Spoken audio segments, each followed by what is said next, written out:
One day in the United States, a second civil war occurred, reminiscent of the conflict from 1861-1865. This new civil war was believed to have been sparked by disagreements between the northern and southern regions of the country. In the midst of the turmoil, Texas and California broke away to establish a Western Forces faction, while Florida formed its own alliance, effectively cornering and attacking the territories that remained loyal to the United States. At that time, the nation was truly in disarray.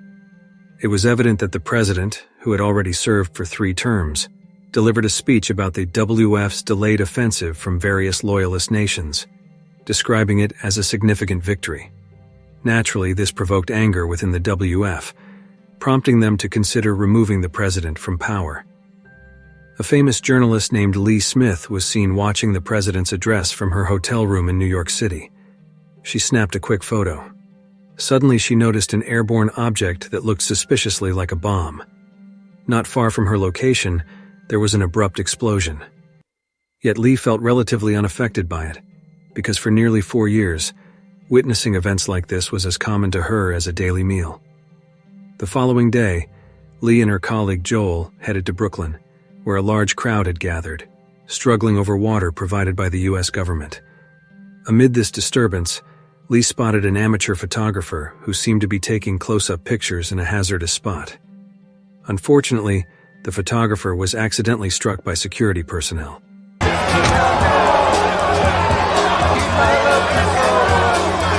Lee moved quickly to help the young woman, pulling her from the crowd and giving her a journalist's vest so the security team would recognize her as part of the press. At that same time, they were startled by a woman running toward the crowd while carrying a flag. No sooner had she joined the mass of people than there was a sudden blast. It was puzzling why she would take such an action, although it might have been driven by personal distress. Instead of retreating, Lee approached the scene to capture photos of the victims. That evening, Lee and Joel joined a gathering of fellow journalists at a 5-star hotel. There they met their mentor, Sammy. Sammy asked them about their upcoming plans to cover the Civil War. They replied that the next day, they would depart for Washington, D.C., to attempt an in-person interview with the president. Sammy grew apprehensive, because passing through conflict zones in this state of war was extremely risky. Joel also doubted the president's willingness to be interviewed, given his antagonistic stance toward journalists at the moment. Although Lee's plan sounded daring, Sammy implored them to let him come along, as he wanted to reach the front lines in what he called Charlottesville, Virginia. After the event concluded, Lee left for her apartment. However, while heading down, she encountered the young photographer from earlier. She introduced herself as Jessie. That night, Jessie expressed her gratitude to Lee for saving her, explaining that if Lee had not intervened, she could have been harmed during the chaotic incident. She also admitted she greatly admired Lee, which was why she had taken up photography. The next morning, right as Lee was about to set out, she saw that Jessie had joined the group. Lee immediately called Joel over, questioning why he had allowed Jessie to tag along, given the substantial risks. Joel explained that Jessie had made the request the night before to both him and Sammy, and after some deliberation, Lee finally agreed to let her join. The 4 of them then began their journey to Washington, D.C., some 500 miles away.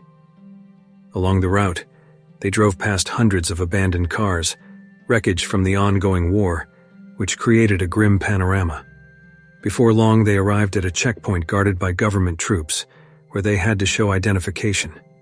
Once cleared, they spotted a single functional gas station, protected by 3 civilians armed with full equipment. With their fuel tank only half full, Lee decided it was wise to stop and refuel. While Joel and Lee attempted to negotiate a price and discovered the station only accepted Canadian currency, Lee noticed that Jessie was stepping behind the station with a local man, so she discreetly followed. Suddenly, they were both shocked to see 2 individuals suspended in the air, apparently still showing signs of life. Someone explained these 2 were prisoners. For unclear reasons, that same person offered Lee and Jessie the option to take further action regarding the prisoners. Jessie was horrified by this development, but Lee, in a somewhat cold manner, agreed, on the condition that she could photograph the process. After they finished refueling, they continued on their way. Tension surfaced in the car when Lee criticized Jessie for wandering behind the station, implying that her actions had triggered that disturbing sequence of events. Upon entering a deserted urban area, Lee asked Joel to pull over momentarily. She then led Jessie to the wreckage of a helicopter crash and urged her to take pictures, believing it would be a compelling topic for their coverage of the conflict. That night, they stayed near their vehicle, witnessing bright bursts in the distance from ongoing clashes, flashes that lit up the evening sky like a bizarre New Year's celebration. Aware that Jessie felt uneasy about the coming assignment, Joel tried to reassure her that things would eventually work out. When morning arrived, Lee, Joel, and Jessie started documenting a firefight between separatist militants and government loyalists. They positioned themselves with the separatist forces, one of whose squads was pinned behind a pillar. In an attempt to help a trapped comrade, a separatist fighter hurled an explosive device, but sadly, the comrade had already become immobile. After a fierce exchange, the separatists overcame the loyalists, taking control of the building and detaining the remaining loyalist soldiers. Once inside, the separatists captured 3 loyalist troops and proceeded with their own punitive measures in the courtyard. The next day, they continued their journey toward Washington, and after quite a distance, they arrived in a small town that looked neat and quiet, with no sign of battle. The 4 of them stopped by a clothing store. There, Lee bought a dress and received a compliment from Jessie, who said she looked very beautiful. After buying clothes, Lee approached Sammy and mentioned that the town reminded her of how things used to be before the war, when nobody carried weapons. However, Sammy disagreed and told Lee to look up at a building, where, as it turned out, 2 armed people were watching them.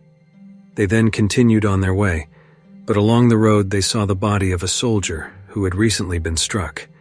When Joel tried to pass it, their car was suddenly fired upon by an unknown individual, forcing them to speed up and take cover behind a truck. They stepped out and spotted 2 soldiers searching for the person who had shot at them.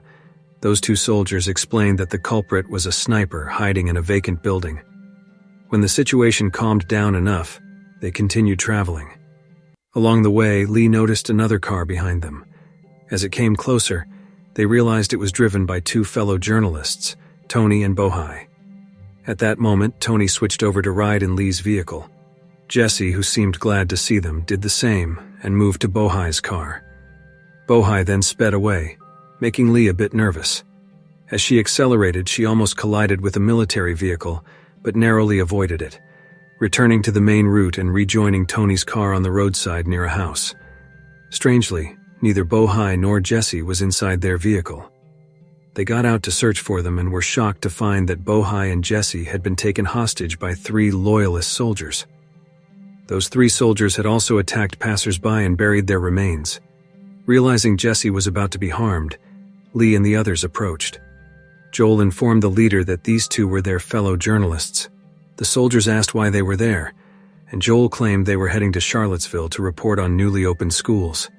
Disbelieving them, the soldiers immediately fired upon Bohai. Yes, sir. He's my... This stunned the group, and Tony began to cry, while Joel tried to persuade the leader by insisting they were American citizens. However, after questioning Jessie and Joel's backgrounds, the soldiers realized Tony was from China and shot him as well.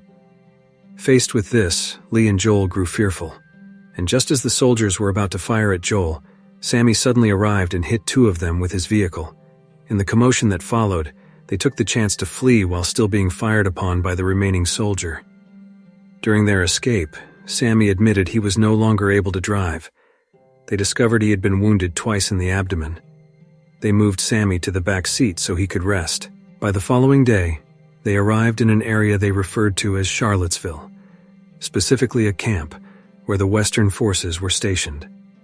It was there they realized that Sammy had passed away from severe blood loss, causing Joel to break down in tears. After Sammy was laid to rest, they encountered 2 British reporters who explained that several loyalist generals had surrendered, making this a tipping point in the downfall of the United States.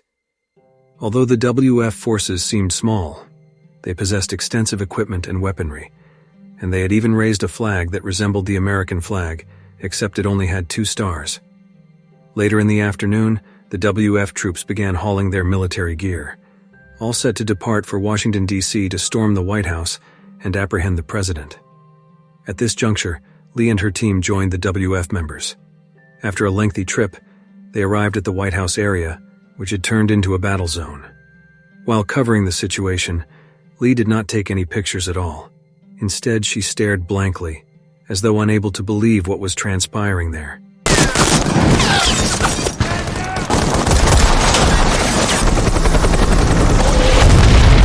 Meanwhile, the WF forces directed helicopters to dismantle the Loyalist defenses. They also deployed tanks to pound the White House entrance.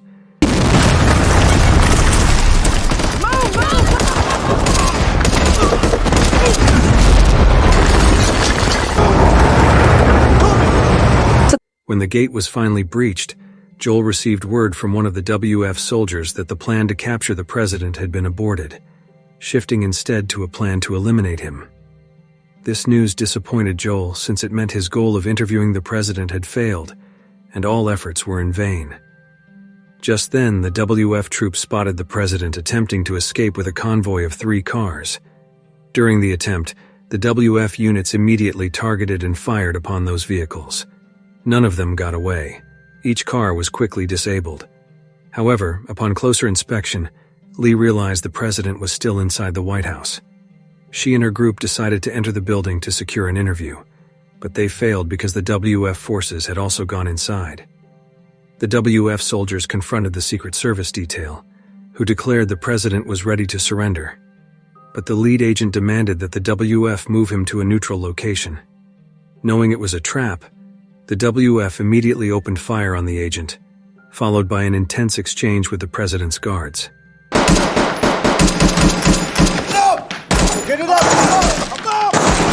The fighting was deeply dramatic, as the guards put up a final stand to protect the president, but they were ultimately outmatched by the more experienced WF forces. As they were about to enter the president's chamber, Jesse foolishly stood in the middle of the corridor to take pictures. Seeing this, Lee shielded Jesse and was struck by gunfire from a presidential guard, leading to Lee's demise. Meanwhile, Joel managed to reach the room where the WF had captured the president. Right before he was about to be neutralized, Joel, overcome by anger at losing his friends, demanded a quote from the president. Unfortunately, the president only uttered 2 words: "Long live," in a clear attempt to champion his own dynasty. Jesse, seizing the moment, photographed the WF as they carried out the action against the president. All these events were set in motion by the president's strong desire for power over 3 terms, which tragically ended in his own downfall. And so the film concludes.